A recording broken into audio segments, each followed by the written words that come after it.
পনির আমি অনেকভাবেই রান্না করেছি, কিন্তু ভাপা পনির আমি ফার্স্ট টাইম করলাম। চলো দেখতে থাকো, আশা করি তোমাদের ভালো লাগবে। একটা বলে 1 কাপ টক দই নিয়ে নেব। ছোট করে কেটে রাখা ক্যাপসিকাম আর কেটে রাখা পনির দিয়ে দেবো। সঙ্গে পরিমাণ মতো নুন, হলুদ, লঙ্কার গুঁড়ো আর স্বাদ মতো চিনি দিয়ে দেবো। 2 চামচ সাদা তেল।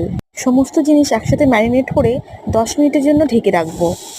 তারপর একটা কড়াইতে 1 চামচ বাটার আর ম্যারিনেট করা পনির দিয়ে 10 মিনিটের জন্য ঢেকে রাখবো।